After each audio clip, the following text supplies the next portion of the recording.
Hello दोस्तों, नमस्कार। आपका स्वागत है मेरे चैनल एनएम ट्यूटोरियल्स में और मैं हूं आपके साथ नयन महेश्वरी। जैसा कि आप जानते हैं, हम लोग यहाँ पर रीड बैच में पढ़ रहे थे।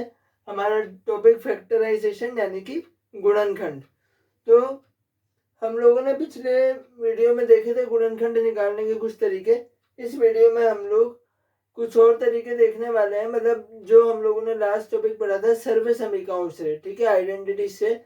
तो वैसे ही कुछ और आइडेंटिटीज के सवाल, सर्व समीकरणों के सवाल जो गुणनखंड निकालने के लिए, फैक्टर्स निकालने के लिए आ सकते हैं आपके एग्जाम में, वो मैं आज के वीडियो में आपको बताने वाला हूँ। ठीक है, ये हमारा गुणनखंड चैप्टर का आखिरी टॉपिक है। इसके अगले टॉपिक में हम लोग, इसके अगले वीडियो में हम लोग प्रीवियस ईयर क्वेश्चन देखेंगे और उसके बाद फिर अगला चैप्टर देखेंगे। ठीक है, तो अब मान लीजिए कि हमारे पास कोई सवाल ऐसा आता है, हमारे पास कोई सवाल ऐसा आता है 1998 इंटू 2002।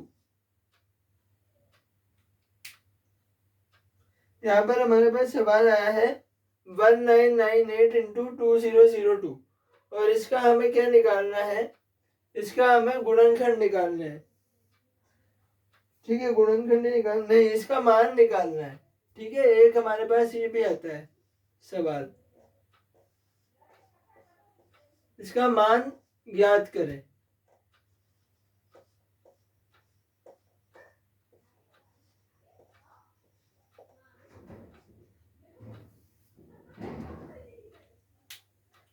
ठीक है, ये हमें एक्चुअल में क्या है। अब इसमें आप सोच रहे होंगे कि फैक्टराइजेशन का वो है टॉपिक, गुणनखंड का टॉपिक है, तो इसमें ये कैसा सवाल है। तो इसमें आपको उसने उल्टा कर रखा है। उसने आपको दो गुणनखंड दे रखे हैं, दो फैक्टर दे रखे हैं, जो कि 1998 और 2002। और इसका मान, मतलब आपको पता लगाना है कि ये किस संख्या के दो गुणनखंड है। इसका मान ज्ञात करने का मतलब यह है कि आपको ये पता लगाना है कि ये किस संख्या के दो गुणनखंड होंगे। ठीक है, तो हम लोग देख कैसे इसको सॉल्व करेंगे, ध्यान से देखना। यहाँ पर हमारे पास पहला नंबर तो क्या है, यहाँ पर हमारे पास पहला नंबर है 1998। क्या मैं 1998 को लिख सकता हूँ यहाँ पर 2000 माइनस 2। क्या मैं इसको इस तरह से लिख सकता हूँ, 1998 को 2000 माइनस 2 लिख सकते हैं। ठीक है, वहीं दूसरा हमारे पास नंबर क्या है 2002। बस यही देखना आपको आना चाहिए। अगर आपने ये बना लिया ना, तो ये क्वेश्चन 2 मिनट का ही है। 2002 को हम क्या लिख देंगे 2000 प्लस 2। ठीक है, 1998 को हमने क्या लिखा 2000 माइनस 2 और 2002 को हमने क्या लिखा 2000 प्लस 2। तो अब यहाँ पर इस सवाल में हम लोग इसकी जगह पर ये वैल्यूज रख देते हैं, इन दोनों संख्याओं की जगह पर ये संख्या रख देते हैं। तो क्या हो जाएगा, 1998 की जगह मैं लिख रहा हूँ 2000 माइनस 2 इंटू 2002 की जगह 2000 प्लस 2। ठीक है, 2000 माइनस 2 इंटू 2000 प्लस 2। तो क्या होगा देखो आप, अगर मैं इस 2000 को ए बोल दूं, इसको और इस 2 को बी बोल दूं, तो यहाँ पर ये क्या बन रहा है, क्या ये ऐसे बन रहा है ए plus A minus B, A plus B, ये वाली फॉर्म आ रही है। ठीक है, इस सवाल में ये वाली फॉर्म आ रही है। अगर मैं 2000 को ए बोलूं और 2 को बी बोलूं, तो क्या ए minus B A plus B की फॉर्म आ रही है, ये ए minus B A plus B. तो इसकी आइडेंटिटी हमने क्या पढ़ी थी, ए स्क्वायर माइनस बी स्क्वायर, ए स्क्वायर माइनस बी स्क्वायर। देखो यहाँ पे वो पूछ रहा है कि इसका मान ज्ञात करें।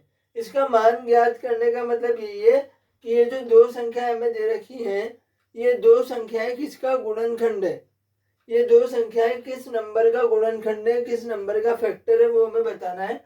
उसके लिए हमने 1998 को 2000 माइनस 2 लिख दिया और 2002 को 2000 प्लस 2 लिख दिया।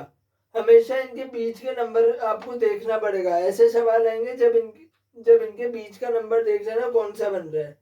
ठीक है, बीच के नंबर से ही इनके बीच में 2000 बन रहा है, 2000 से 2 कम करो तो ये, और 2000 में 2 जोड़ो तो ये, इनकी तो 2002। ठीक है, इनकी जगह पर ये रख दिया, a minus B A plus B बना। अब आगे क्या करेंगे, A square minus B square लिख सकते हैं इसको। तो क्या लिख दूंगा मैं, 2000 का स्क्वायर माइनस 2 का स्क्वायर, 2000 का स्क्वायर माइनस 2 का स्क्वायर। तो क्या हो जाएगा, अगर हम 2000 का स्क्वायर देखें तो 2 का स्क्वायर तो 4, 2 का स्क्वायर तो 4। अब मुझे एक बात बताओ, 10 का अगर हम स्क्वायर करते हैं तो 100 आता है। ठीक है, 10 का स्क्वायर 100 आता है। यहाँ पर एक जीरो है, स्क्वायर करा तो 1 दूना 2 जीरो हो गए। ठीक है, 100 का स्क्वायर करा तो 10,000 आता है। 2 जीरो थे, ये कितने थे, 2 जीरो, और 2 जीरो का स्क्वायर 2 दूना 4। ठीक है, 2 दूना 4, तो मतलब यहाँ पर अगर एक जीरो है तो 1 दूनी 2 जीरो। ठीक है, यहाँ पर 2 जीरो है तो 2 दूनी 4 जीरो।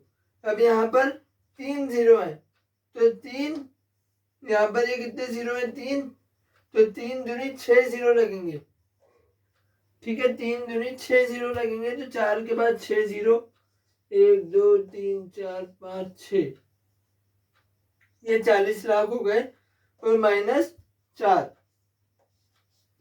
तो इसका आंसर क्या आ जाएगा, 10 में से 4 गए 6, और 9 9 9 9 9 और 3। इसको एक बार फिर से ढंग से लिख देता हूं मैं।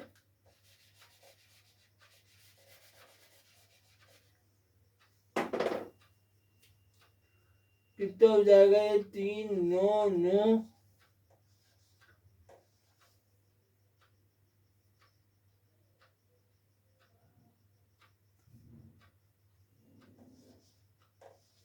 ठीक है, ये बन जाएगा।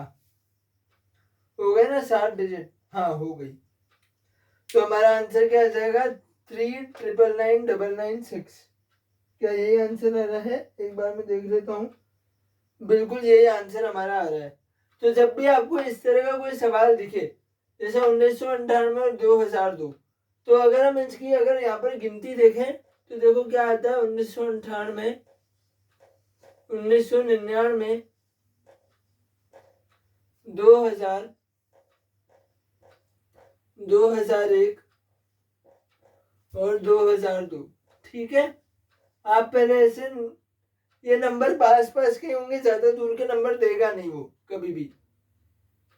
आप बस काउंटिंग देख लेना, जो गिनती आएगी हमेशा ऑड नंबर में आएगी, विषम संख्या में आएगी। मतलब ये 5 संख्या हो सकती है, 7 संख्या हो सकती है, 9 हो सकती है, 3 संख्याएं हो सकती हैं।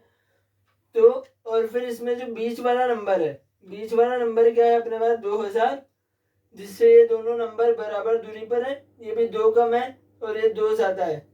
तो ऐसे आप गिनती लिख के इसको फटाफट इस रूप में बदल दो, और इस रूप में जैसे ही बदला तो ये सर्व समीका, ये आइडेंटिटी लग जाएगी और आंसर आ जाएगा।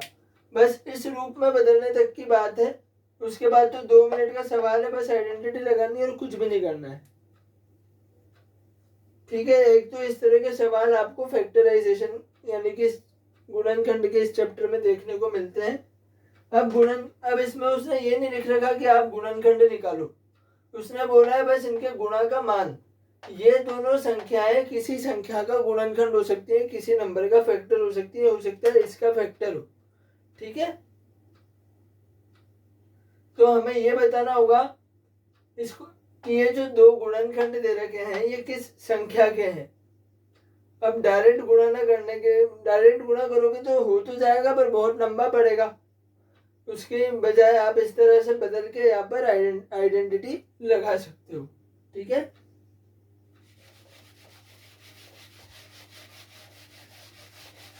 अब बात करेंगे 2 और आइडेंटिटीज की, 2 और सर्व समीकाओं की, जिसके सवाल जो है आते हैं। और बस उसके बाद ये चैप्टर वहीं पर खत्म हो जाएगा।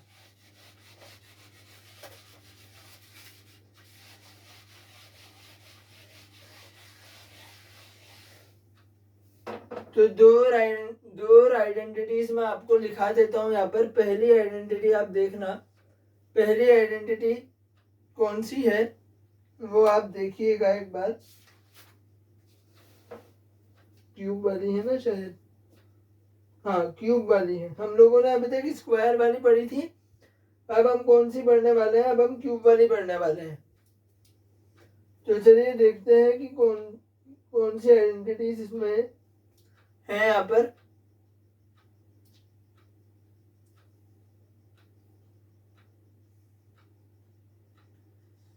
पहले हमारी आइडेंटिटी कौन सी है?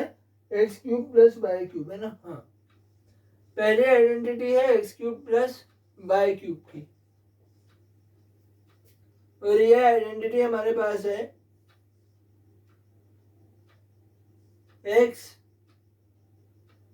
X plus y x square minus x y plus y square. और दूसरी आइडेंटिटी हमारे पास है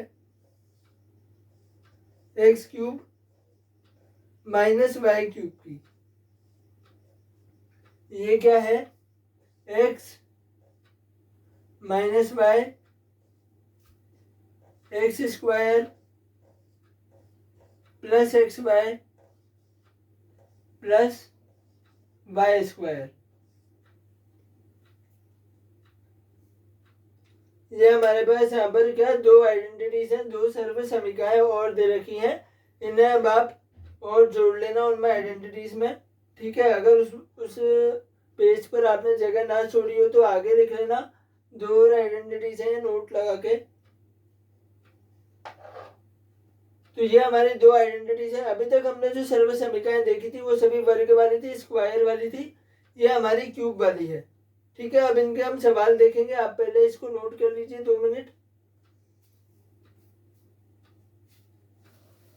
मैं तब तक इनके सवाल लेके आता हूँ, आप इसे नोट कीजिए।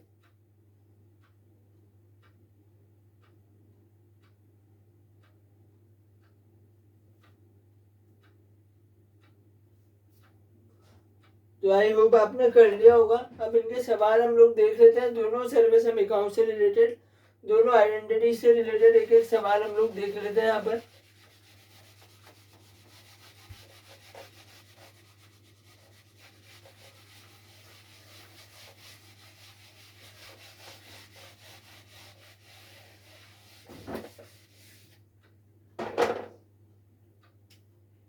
तो एक सवाल हम लोग देखते हैं।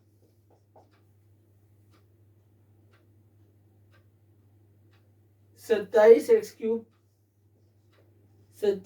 क्यूब प्लस 64 वाई क्यूब के गुणनखंड कीजिए। के गुणनखंड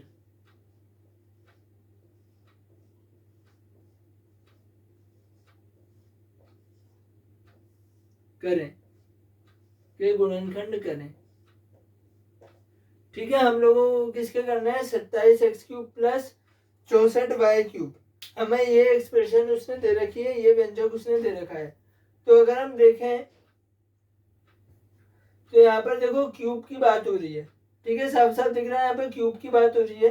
तो हमें संख्याओं के क्यूब भी याद होने चाहिए। मैंने आपको एक वीडियो में बताए थे 15 तक क्यूब बताए थे मैंने, 15 या शायद 20 तक बताए थे। तो हमें वो याद होने चाहिए। यहाँ पे अगर हम देखें तो देखो क्या करेंगे इसमें। सबसे पहले बात आती है 27 एक्स क्यूब की। तो 27 आपको याद होना चाहिए। 27 किसका क्यूब है? हमारा 27 हमारा 3 का क्यूब होता है, ठीक है। और एक्स क्यूब यानी कि 3x का होल क्यूब मैं इसे लिख सकता हूँ, ठीक है। 3x का होल क्यूब।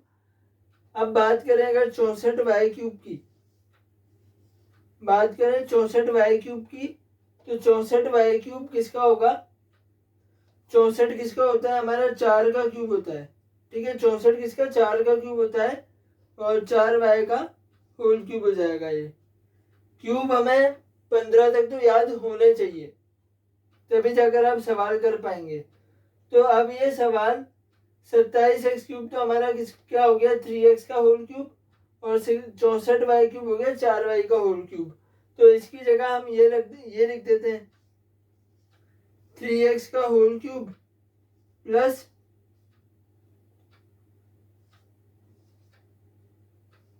64 क्यों लिख रहा हूं मैं, 4y का होल क्यूब आएगा।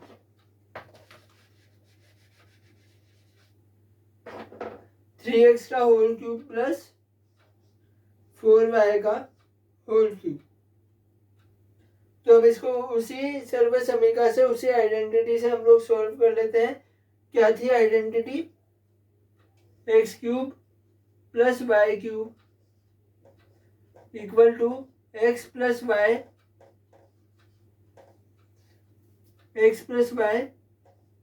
X square minus x y plus y square. ये चीज याद रखना, जब यहाँ पर x cube plus y cube हो, जब यहाँ पर प्लस हो तो ये सेकंड वाले में यहाँ एक्स वाई के आगे माइनस आएगा, ठीक है। बाकी पूरा प्लस में ही है, यहाँ सेकंड वाले ब्रैकेट में एक्स वाई के आगे माइनस आएगा, ठीक है।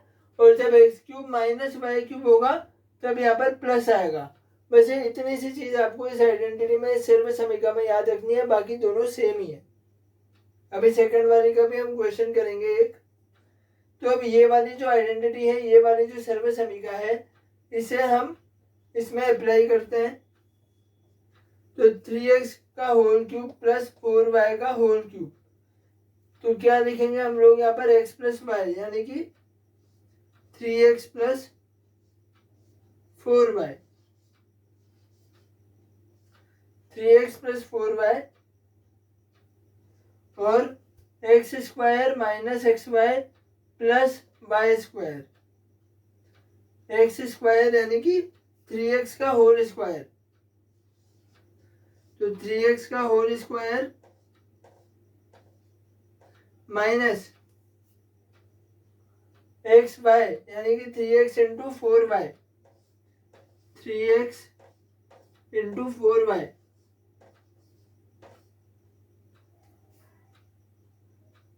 Plus y square plus 4y का होल स्क्वायर, ठीक है। ये हमारा पूरा बना है, ठीक है, equal to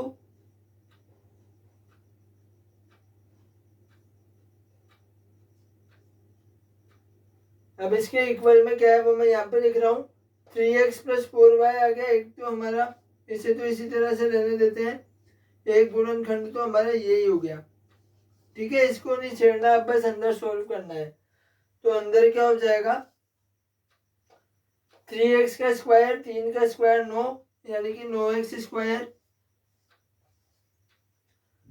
3 Chowk 12 minus 12x y plus 4 का स्क्वायर 16, तो प्लस 16 वाई स्क्वायर,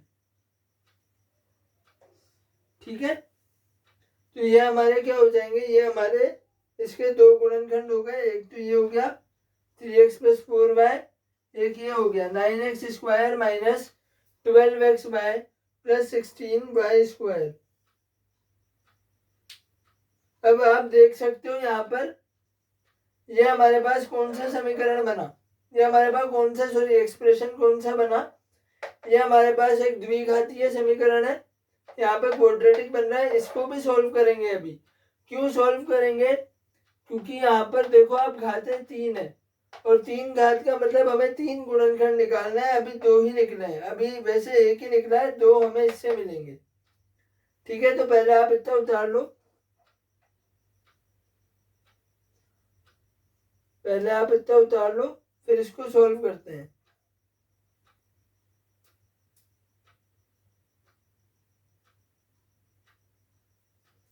ठीक है, अब एक तो हमारे पास ये हो गया, मैं ऊपर का मिटा देता हूं अब।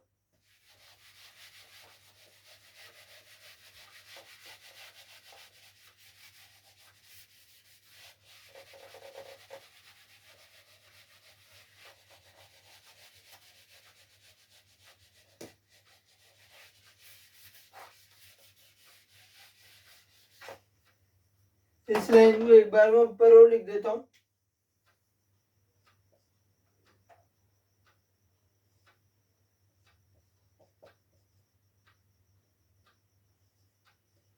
Three x plus 4y 9x² minus 12xy plus 16y²।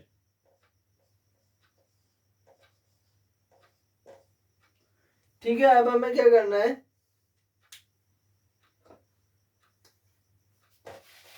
अब यहाँ पे आपका सोचने का प्रोसेस जो है वो शुरू होता है।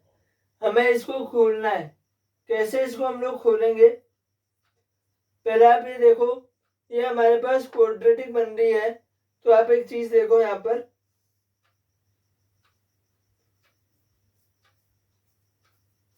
क्या वो 1 मिनट रुकना आप लोग।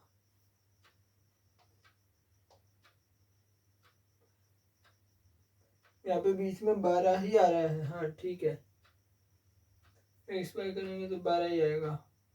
हाँ ठीक है, ये 2a भी नहीं बनेगा ना।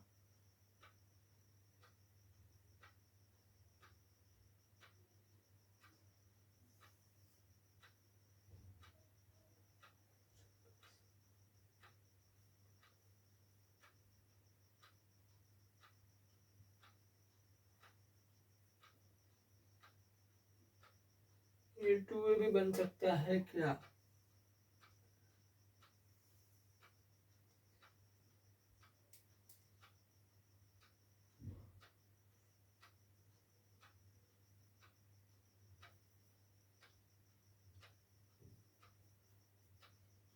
नहीं बन सकता है। तो 16 नाम हम लोग इसको करेंगे अगर,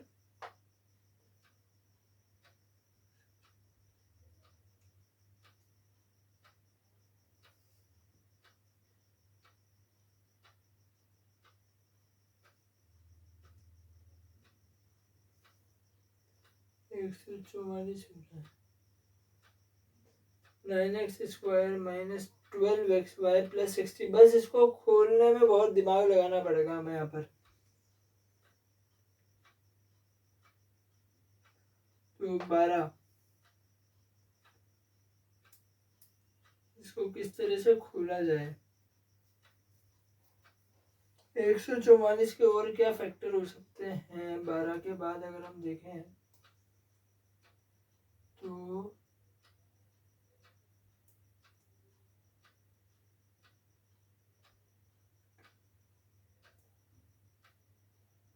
18 हो रहा है ना, 18 आ रहा है एक।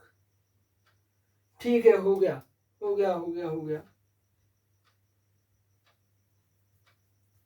नहीं, 18 से भी नहीं हो रहा है, 18 से भी नहीं हो रहा है, 18 और 6 से भी नहीं हो रहा है। 18 संग 108 होते हैं, 144 नहीं आएगा। उसके आगे देखें तो 21 से भी नहीं आएगा, 22 से भी नहीं आएगा। ये इसको किस तरह से खोलें?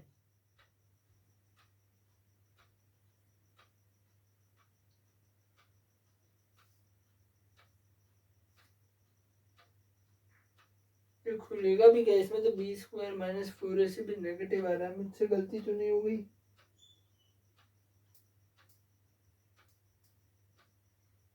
अच्छा, किताब में भी यही तक दे रखा है, इसको आगे खोला ही नहीं गया है, तो यही उन्होंने आंसर दे रखा है।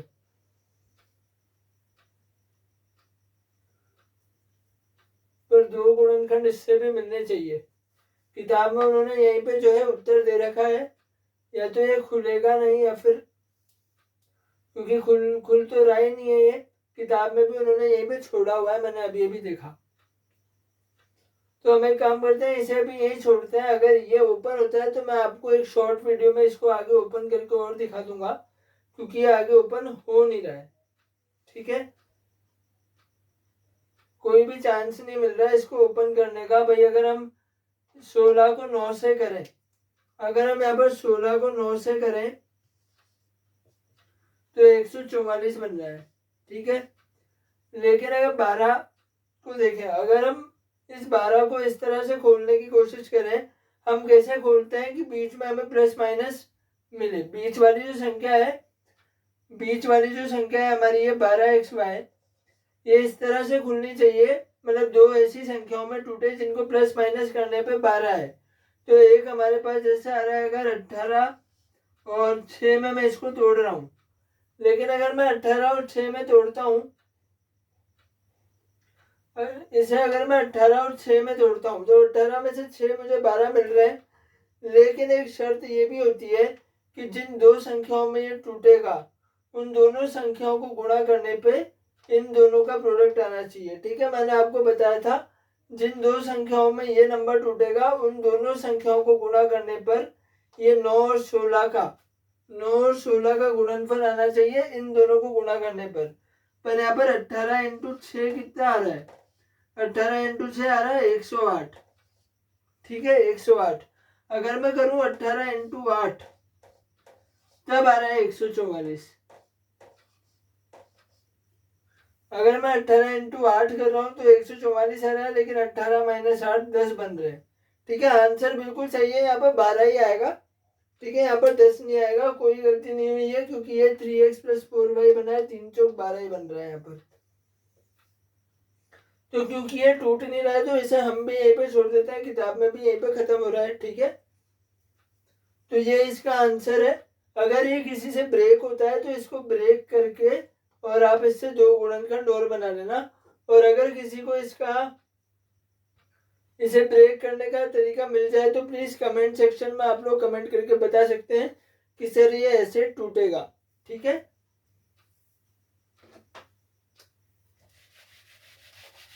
वैसे मेरे हिसाब से तो ये आगे ब्रेक होना नहीं चाहिए।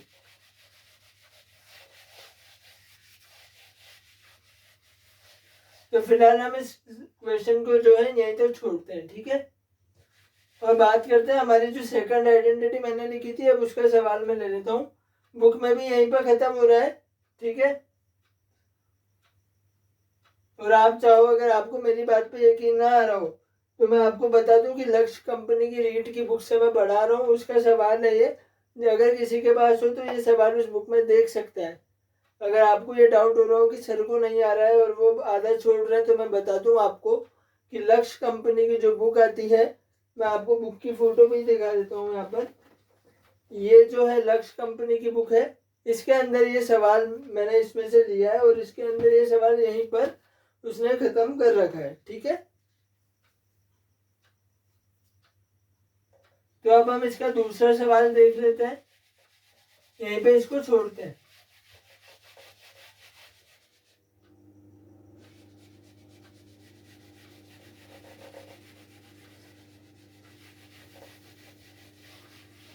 और अब दूसरी वाली आइडेंटिटी का मैं सवाल देख लेता हूं इसमें।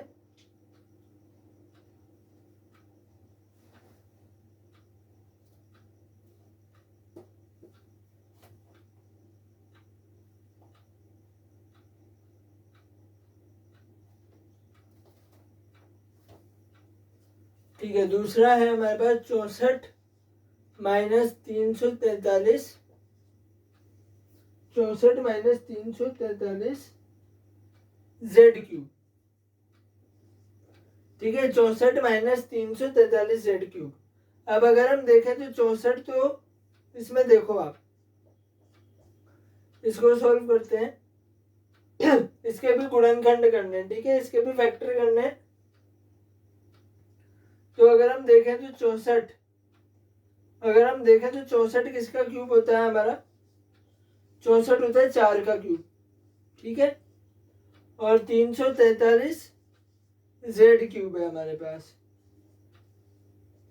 तो 343 जेड क्यूब किसका क्यूब हो जाएगा? 343 हमारा 7 का क्यूब होगा। 343 हमारा 7 का क्यूब होगा, और ये जेड यानी कि 7 जेड का क्यूब। ठीक है, ये क्यूब आपको याद होने चाहिए 15 तक। ठीक है, 15 से आगे के याद ना भी हो तो चलेगा, कोई दिक्कत नहीं है, क्योंकि जनरली 15 तक के ही पूछे जाते हैं। 15 या 20 तक कर लेगा, 20 से आगे के वो पूछेगा भी नहीं। अगर 20 से आगे के क्यूब का पूछा तो वो ब्रैकेट में देता है कि इसका घन आपका, इसका क्यूब जो है आपका सवाल में यूज होगा और उसकी वैल्यू ये है। ठीक है, तो फिलहाल आप 15 या ज्यादा से ज्यादा 20 तक तो आप क्यूब याद कर ही लीजिएगा। तो 343 हमारा 7 का क्यूब हो गया, ये कितना हो गया 7z का क्यूब। अब हमारे पास आइडेंटिटी क्या है, x cube minus y cube की। X cube minus y cube की आइडेंटिटी क्या हो जाएगी, x minus y x square plus, अब यहाँ पर प्लस आता है, ध्यान रखना, यहाँ माइनस है ना, यहाँ प्लस आएगा, x square plus x y minus y square. आपको क्या ध्यान रखना है, जैसे यहाँ पर माइनस है तो आप देख सकते हो पूरी आइडेंटिटी में, पूरी सर्व समीका में माइनस ही है, इधर भी माइनस है, इधर भी माइनस है। सिर्फ इस एक्स वाई के आगे जो है, अगर यहाँ माइनस है तो प्लस होगा, अगर यहाँ प्लस है तो माइनस होगा, बाकी सभी साइन जो यहाँ पर लग रहा है वही लगेंगे। ठीक है, तो अब यहाँ पर देख लेते हैं x cube minus y cube में की आइडेंटिटी हम लोग यहाँ पर लगाएंगे तो क्या बन जाएगा, ये 64 की जगह 4 का क्यूब माइनस 7z का क्यूब। तो क्या बनेगा, ये वहां से आइडेंटिटी से देखते हैं, x माइनस वाई यानी कि 4 माइनस 7z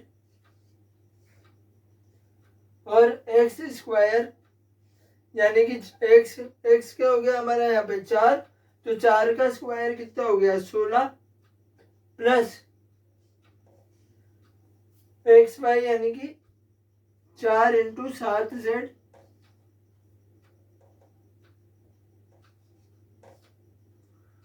और minus y square minus 7z का होल स्क्वायर। ठीक है, ये हमारा बन रहा है, तो इसको देख लेते हैं, 4 माइनस 7z 16 प्लस 4 सत्ते 28z माइनस 7 का स्क्वायर 49z स्क्वायर। ठीक है, ये भी नहीं टूटेगा, ये भी बुक में यहीं पे खत्म हो रहा है। ठीक है, तो हम लोग, आप लोगों ने देख लिया होगा, इस तरह के सवाल आएंगे, आप लोगों को बस सर्व समीका को पहचानना है और उससे सॉल्व करना है। इसमें क्या, एक गुणनखंड तो हमारा क्या हो गया 4 माइनस 7z और दूसरा गुणनखंड, वैसे 2 गुणनखंड इसमें से निकलेंगे। अगर आपने यहाँ तक भी कर दिया, या तो अगर ये सॉल्व नहीं होगा तो वह ऑप्शन में आपको ये पूरा का पूरा जो क्वाड्रेटिक इक्वेशन है, पूरी जो ये द्विघात समीकरण है, ये आपको दी हुई होगी ऑप्शंस में। अगर ऑप्शन में उसने 3 गुणनखंड करके रख रखे हैं, इसका मतलब है ये सॉल्व होगी। पर अगर ऑप्शंस में उसने 3 गुणनखंड नहीं कर रखे और एक तरह से एक ही समीकरण दे रखी है, मतलब यहीं पर आपको रुक जाना है, वो आपको ऑप्शन से पता चल जाएगा कि ये सॉल्व होगा या नहीं होगा। तो फिलहाल शायद ये भी सॉल्व नहीं होगा, क्योंकि किताब में भी इसको यहीं तक रोका हुआ है, तो हम लोग इसे यही छोड़ते हैं। बाकी आपको समझ में आ गया होगा। हमें क्या करना है, हमें देखना है कि 64 343, अगर हमें क्यूब याद होंगे तो आराम से ये सवाल हो रहा है। 64 को हम करेंगे 4 का क्यूब, 343 को हम करेंगे 7 का क्यूब। ठीक है, 4 का क्यूब माइनस 7z का क्यूब, यहाँ पर x cube minus y cube की आइडेंटिटी लगा के इसके गुणनखंड हम लोग निकाल लेंगे। आप एक बार ये सवाल देख लो।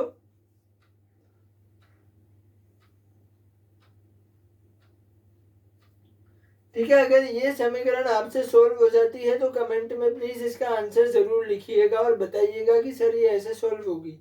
अगर आपने ये चेक कर लिया सोल्व, अगर ये होती है बाय चांस, क्योंकि बुक में ये रोका हुआ है तो मैं भी आगे नहीं कर रहा हूँ, पर बाय चांस अगर ये होती है और आप इसे कर देते हैं तो प्लीज बताइएगा।